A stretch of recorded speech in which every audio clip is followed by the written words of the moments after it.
இதுவரைக்கும் நடந்த தாவேகா கூட்டத்தில் அத்தனையிலையுமே விஜய் கலந்து கொள்வதற்கு இந்த பிரைவேட் ஜெட்டை ஒன்று எடுத்துகிட்டு வருவதை நம்ம எல்லாருமே பார்த்துருப்போம். ஒரு மணி நேரத்துக்கு 1 லட்ச ரூபாந்து 3.5 லட்ச ரூபா வரைக்கும், ஒரு நாளைக்கு 14 லட்ச ரூபா வரைக்கும் செலவு செய்யக்கூடிய அந்த பிரைவேட் ஜெட்டில் தான் இந்த விஜய் வருவார். சரி, அவர்கிட்ட காசு இருக்குது, அவர் எந்த இதில் வேணாலும் வரலாம், அதில் நம்ம மாற்று கருத்து இல்லை.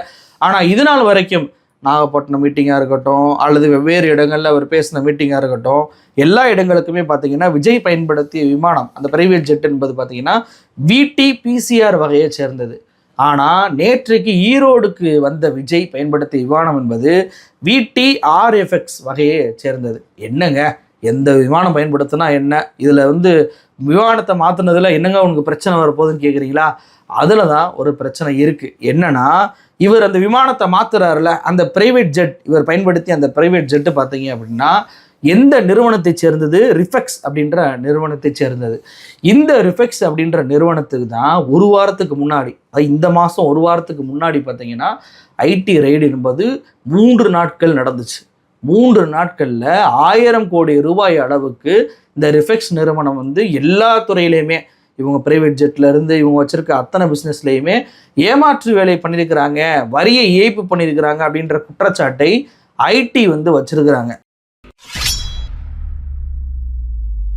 அப்புறம் 1000 கோடி வரைக்கும் குற்றச்சாட்டு வைக்கப்பட்டு ஐடி ரைடு நடத்திய அந்த பிரைவேட் ஜெட்டை தான் விஜய் அவர்கள் பயன்படுத்தியிருக்கிறாரு.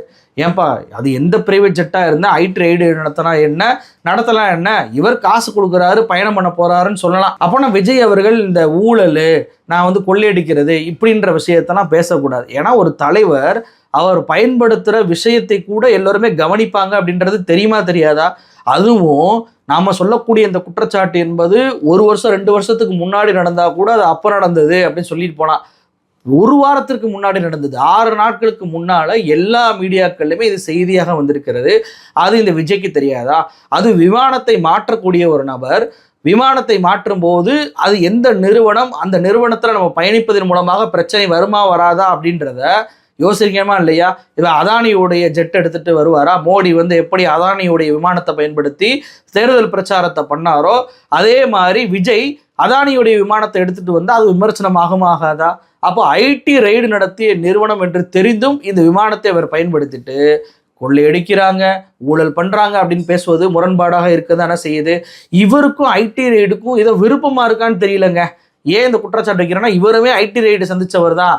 அது போக புதுச்சேரியில் போய் இவர் ஒரு பொதுக்கூட்டத்தில் பேசினார்ல, அதுலேயுமே பார்த்தீங்கன்னா சிறுபான்மை மக்களே கொந்தளிச்சு போயிருக்கிறாங்க. ஒருத்தர் ஊழல் புகாரில் ஒரு மினிஸ்டரை நீங்கள் பதவியை பிடுங்கினீங்கன்னா, இன்னொருத்தர் அந்த மினிஸ்டர் பதவிக்கு நியமனம் பண்ணி 200 நாளாகி நியமனமே பண்ணாமல் இருக்கிறீங்களே, ஏன் இப்படி பண்ணுறீங்க அப்படின்னு சொல்லி கேட்டார்ல விஜய். அந்த எம்எல்ஏ யாருன்னு நம்ம அந்த வீடியோவிலே அம்பலப்படுத்தி இருந்தோம். ஜான்குமார் அப்படின்ற பிஜேபி எம்எல்ஏ. இவர் காங்கிரஸ் கட்சியில இருந்த எம்எல்ஏ. பாஜகவுக்கு இவர் தாங்கினதே பார்த்தீங்கன்னா ஐடி ரைடு நடத்தினால தான். அப்போவே நம்ம கேட்டோம், ஐடி ரைடு நடத்தி புகாருக்கு உள்ளான அந்த எம்எல்ஏக்கு விஜய் எப்படி ஆதரவு கொடுக்குறாருன்னு கேட்டோம். இப்போ பார்த்தீங்கன்னா ஐடி ரைடு நடத்திய அந்த விமானத்திலேயே இவர் பயணம் பண்ணியிருக்கிறார் அப்படின்ற தகவல் தற்போது வெளியாயிருக்கு. இதற்கு விஜய் என்ன பதில் சொல்ல போகிறார் அப்படின்றதான் என்னுடைய கேள்வி. அது மட்டுமல்லங்க, இவர் ஈரோட்டுக்கு அரசியல் ரீதியான விஷயங்களை பேசுவார்னு பார்த்தோம்னா, தன்னுடைய படம், கடைசி படம் ஜனநாயகன் வருதுல, அந்த படத்துக்கு போட்டியா வரக்கூடிய சிவகார்த்திகேயன் நடிக்கக்கூடிய இந்த பராசக்தி படத்திற்கு எதிராக இவர் பேசியிருக்கிறாரு. யாருமே அதை நோட் பண்ணியிருக்க மாட்டீங்க. அது எங்க பேசினார் அப்படின்னா, வள்ளுவர் கோட்டத்துக்கு காட்டுற அக்கறைய இங்க மக்கள் வாழ்வாதாரத்துல கொஞ்சம் காட்டலாம்ல, ஏன் காட்ட மாட்டேன்றீங்க? நீங்க என்ன கவர்மெண்ட் நடத்துறாங்களா இல்ல கண்காட்சி நடத்துறாங்களா? வள்ளுவர் கோட்டம் அப்படின்னா சங்கிகளுக்கு தான் கோபம் வரணும். அவங்கள்ட்ட தான் எரியுதடி மாலா ஃபேனை 16ல் வை அப்படின்னு சொல்லக்கூடிய இடம் தான் இந்த வள்ளுவர் கோட்டம். ஆனா சம்பந்தமே இல்லாம விஜய்க்கு கோபம் வருதுங்க. ஏன் இந்த விஜய் கோபம் வருது? அதுவும் இந்த வள்ளுவர் கோட்டத்தை சொல்லும் போதே கவர்மெண்ட் நடத்துறீங்களா கண்காட்சி நடத்துறீங்களா அப்படின்ற வார்த்தை கேட்கிறாரு.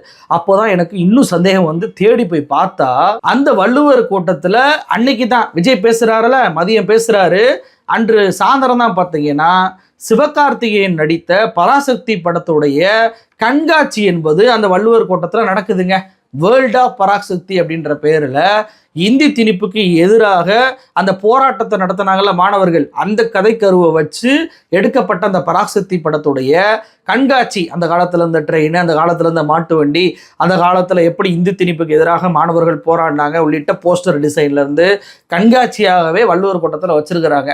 அது பொறுக்க முடியாம தான் எப்படி என்னுடைய படம் நான் மலேசியாவுக்கு போய் ப்ரொமோஷன் பண்ணுறேன், இவங்க பாருங்க வள்ளுவர் கோட்டத்தில் கண்காட்சி மாதிரி வச்சு என் படத்துக்கு போட்டியா ப்ரமோஷன் பண்றாங்கன்ற வயிற்றுச்சல்ல இவர் வந்துட்டு பேசுறாருங்க. கவர்மெண்ட் நடத்துறீங்களா, கண்காட்சி நடத்துறீங்களா? வள்ளுவர் கோட்டத்தை சம்பந்தம் இல்லாம இழுக்கும் போதே நம்மளுக்கு சந்தேகம் வந்தது. அதை போய் தேடி பார்த்தா சிவகார்த்திகேயன் மேல உள்ள வெறுப்பும் பராசக்தி மேல இருக்கக்கூடிய வெறுப்பும் தான் இவருடைய பிஸ்னஸை பாதிச்சிரும்னு. ஏன்னா இந்த படத்தை தயாரிப்பதே பார்த்தீங்கன்னா இவருடைய மேனேஜராக இருந்தவர் தான் தயாரிக்கிறாரு. அப்போ தன்னுடைய மேனேஜர் இவருக்கு எப்படி காசு, இவர் கொடுத்த காசாக தான் இருக்கும், தன்னுடைய காசு தன்னுடைய பிஸ்னஸ் போயிருமே அப்படின்ற அந்த வைத்தறிச்சல் தான் அரசியல் பொதுக்கூட்ட மேடைக்கு வந்து அரசியலை பேசாம இவர் வந்து பராசக்தி படத்தை பத்தி பேசியிருக்கிறாருங்க. எவ்வளவு பெரிய கொடுமை பாருங்க. இந்த கூட்டத்தில் இன்னொரு மிக முக்கியமான ஹைலைட்டு நான் கவனிச்சது, யாருமே அதை பற்றி பேசாமல் விட்டது என்ன அப்படின்னா நாஞ்சில் சம்பத் தான்.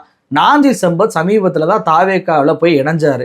இவர் ஊரறிஞ்ச பேச்சாளர், இவர் வந்து சூப்பராக பேசுவார் அப்படின்றது நம்ம எல்லோருக்குமே தெரிந்த ஒரு விஷயம் தானே. அப்போ இவர் இணைந்த பிறகு விஜய் வந்து பேசக்கூடிய முதல் பொதுக்கூட்டம் தான் இந்த ஈரோடு பொதுக்கூட்டம்.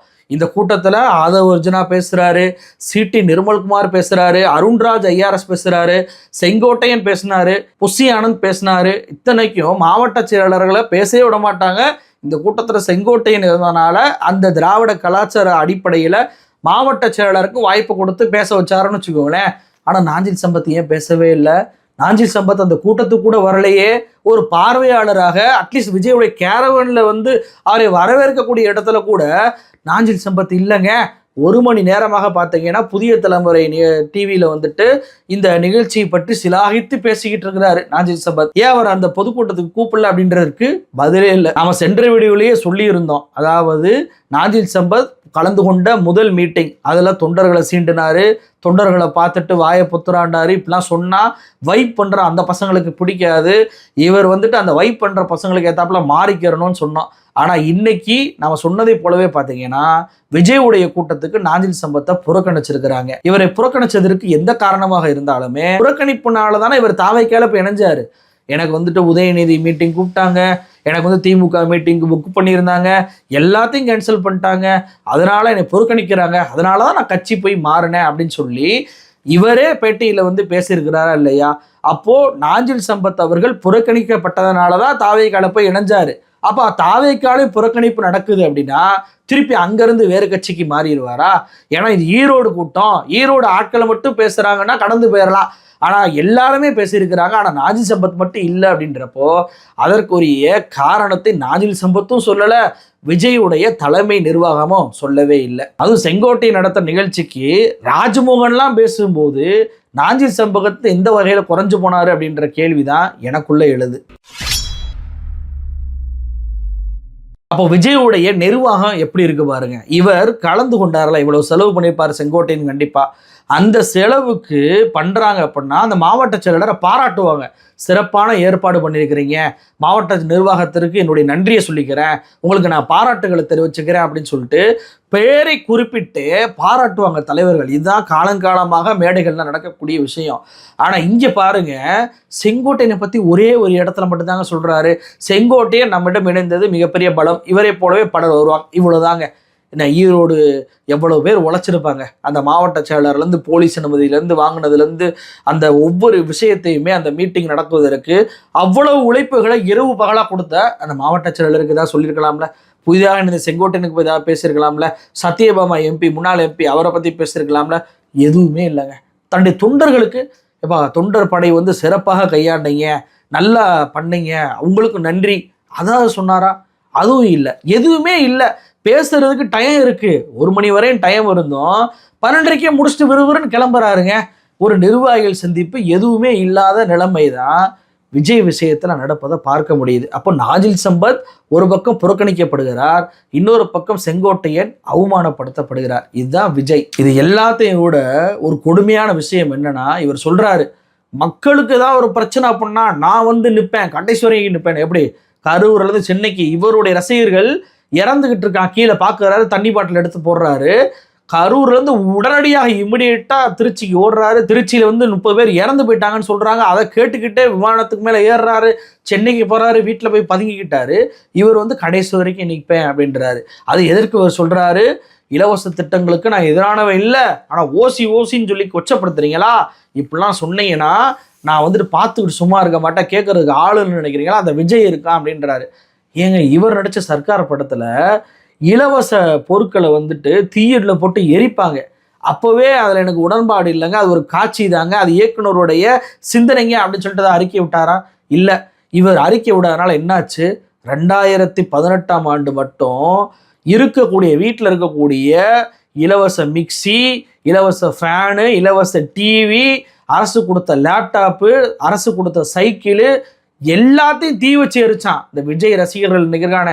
அவன் வந்துட்டு அன்னைக்கு தன்னுடைய தலைவன் செஞ்சுட்டான் படத்தில் அப்படின்றக்காக ஒட்டுமொத்த வீட்டில் இருக்கக்கூடிய பொருள்லாம் எடுத்து உடைச்சு அதுக்கு தீ வச்சு கொளுத்தினான். அன்னைக்கு வீட்டில் அவனுக்கு செருப்படி விழுந்திருக்கும், அது வேற விஷயம்னு வச்சுக்கோங்களேன். ஆனால் இப்படி செஞ்சான்ல, இப்போ ஒரு ஓசின்னு சொல்லி குறை சொல்றீங்க அப்படின்னு சொல்றாருல, அப்படி பேசின பொன்முடி அவர்களை முதலமைச்சர் கண்டிச்சாரா இல்லையா? எப்போ பாரு மீடியாவில் ஏதாவது பேசிட்டு போறீங்க, எனக்கு தான் பிரச்சனை வருது, எனக்கு தூக்கமே இல்லாமல் போயிருச்சு உங்களால் அப்படின்னு சொல்லி பொன்முடி அவர்களை கண்டிச்சாரா இல்லையா? அதே மாதிரி சர்க்கார் படத்தில் நடிச்சது வெறும் நடிப்புப்பா, அது உனக்கு அரசாங்கம் கொடுத்த உரிமை, அது வந்து அதை கெடுத்துக்கிறாத, அது உன்னுடைய வாழ்க்கை மேம்பாட்டுக்காக கொடுத்தது, அதை பயன்படுத்துகிற உங்கள் அம்மாட்ட கேளு, உங்கள் அப்பாட்ட கேளு, லேப்டாப்பை பயன்படுத்துகிற ஒரு தங்கச்சி கிட்ட கேளு, அதை போய் இப்படி தற்குணித்தனமாக போட்டு உடைக்கிறீங்களே, உடைக்காதீங்கப்பான்னு ஒரு அறிக்கை விட்டீங்களா? விடவே இல்லையே, ரசிச்சிங்க.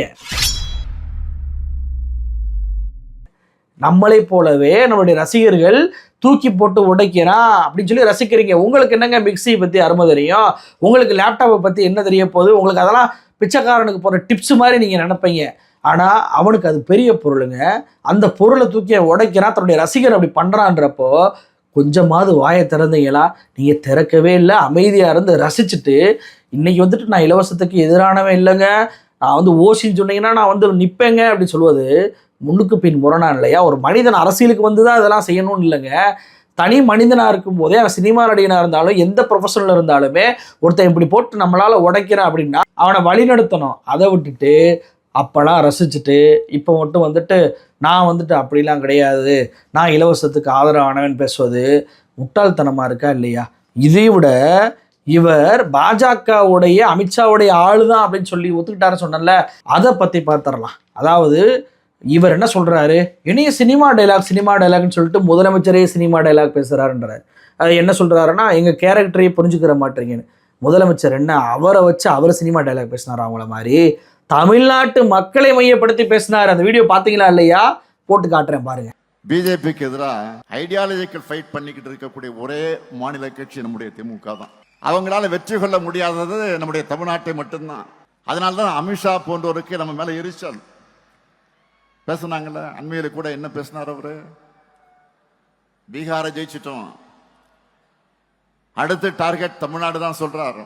அமித்ஷா அவர்களே, நீங்க இல்ல உங்க சங்கி படையே கூட்டிக்கிட்டு வந்தாலும் உங்களால் ஒண்ணும் இங்க பண்ண முடியாது. இது தமிழ்நாடு, இது தமிழ்நாடு. எங்களுடைய கேரக்டரையே புரிஞ்சிக்க மாட்டீங்களா?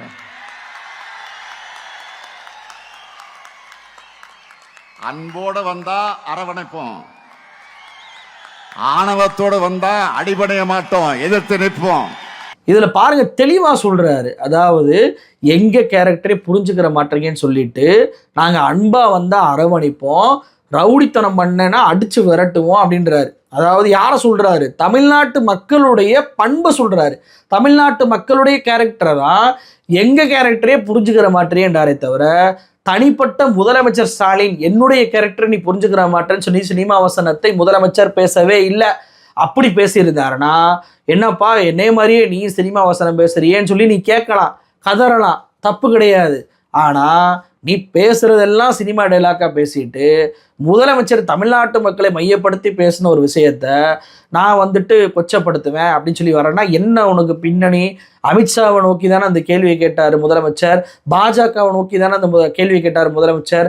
உனக்கு ஏன் அந்த துடிப்பு வரமாட்டேது? நீயும் இந்த தமிழ்நாட்டில் ஒருவன் தானே, உனையும் வச்சு தானே அதை சொல்கிறாரு. அன்பா வந்து அரவணைப்போம், அடிதடியாக வந்து எங்களை அடக்குமுறை பண்ண வந்து தானே விரட்டி அடிப்போம்னு சொல்கிறாரு. ஏன் அந்த எண்ணம் உனக்கு இல்லாமல் அண்ணாமலை மாதிரி, தமிழிசை மாதிரி, நயினார் நாகேந்திரன் மாதிரி குஜராத்தியை வந்து பல்லக்கில் தூக்குற வேலையை ஏன் பார்க்குறீங்க? அமித்ஷாவை சொன்னால் உங்களுக்கு ஏன் கோவம் வருது? அப்போ பி டீம் நாங்கள் இல்லை, பாஜகவை நாங்களும் எதிர்ப்போம், நாஞ்சில் சம்பத் கூட போய் இணையும் போது பாஜகவை எதிர்க்க மாட்டீங்களேன்னு சொல்லி குற்றச்சாட்டு வைக்கிறீங்களா? இல்லைங்க அப்படிலாம் இல்லைங்க அப்படின்னு சொல்லலாம் சொன்னீங்களே, இப்போ மட்டும் ஏன் வந்து அந்த அமித்ஷாவை சொன்னதில் கோவம் வருது? மீட்டிங்கில் நீங்கள் பாஜக பற்றி பேசுங்க, பேசாமல் போயிருங்கன்னு வச்சுக்கோங்களேன். ஆனால் அமித்ஷாவை சொன்னால் உங்களுக்கு கோவம் வருதா இல்லையா? இதை விட கொடுமை என்ன தெரியுமா?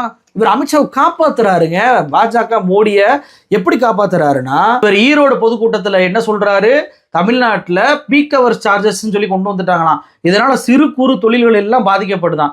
இதை கொண்டு வந்தது யாருங்க? இந்த சட்டத்தை 2023ஆம் ஆண்டு ஒன்றிய பாஜக அரசு தான் இந்த சட்டத்தை திருத்தத்தையே பார்லிமெண்ட்ல கொண்டு வந்து நிறைவேற்றுறாங்க. எல்லா மாநிலத்திலையுமே பீக் அவர் சார்ஜஸ் சொல்லிட்டு வசூல் பண்ணுங்க அப்படின்னு சொல்லி கொண்டு வர்றாங்க. அப்ப சட்டம் கொண்டு வந்தது யாரு? ஒன்றிய பாஜக அரசு. தமிழ்நாட்டில் அதை இம்ப்ளிமெண்ட் பண்ணிட்டாங்களா? இல்லைங்க. தமிழ்நாட்டில் ஸ்மார்ட் மீட்டரை எல்லாத்துக்கும் பொருத்திக்கிட்டு இருக்கோம். ஸ்மார்ட் மீட்டர் பொருத்துவது முடியும் வரை தமிழ்நாட்டில் பீக் அவர் சார்ஜஸை நாங்கள் வசூலிக்க போவதில்லை அப்படின்னு சொல்லி தமிழ்நாட்டுடைய மின்சார வாரியம் அறிவிச்சிட்டாங்க. யாருக்குமே பீக் அவர் சார்ஜஸ் என்பது வசூலிக்கப்படலை. 1-2 பேருக்கு வேணா வசூலிக்கப்பட்டிருக்கலாம். அப்ப உண்மை இப்படி இருக்கும்போது இங்கே பீக் அவர் சார்ஜஸ் வசூல் பண்றாங்க, அதனால எம்எஸ்எம்இ பாதிக்கப்படுறாங்க அப்படி சொல்வது பச்சை பொய்யா இருக்கா இல்லையா? அப்படி பாதிக்கப்பட்டாலுமே அதை யாரை நம்ம குற்றம் சொல்லணும்? ஒன்றிய பாஜக அரசு தான் குற்றம் சொல்லணும். அவங்க தானே கொண்டு வந்தாங்க. ஆனா சட்டம் கொண்டு வந்த மோடி, அமித்ஷா எல்லாத்தையும் காப்பாத்துறாரு. அதை இம்ப்ளிமெண்ட் பண்ண மாட்டேன் அப்படின்னு சொல்லிட்டு அதை ஒரு காரணத்தை வச்சு அதை தடுத்து நிறுத்திருக்கக்கூடிய முதலமைச்சர் ஸ்டாலினை பார்த்து குறை சொல்றாருங்க. இது வரைக்கும் திமுக எவ்வளவு தூரம் ஆட்சி செஞ்சிருக்கிறாங்க.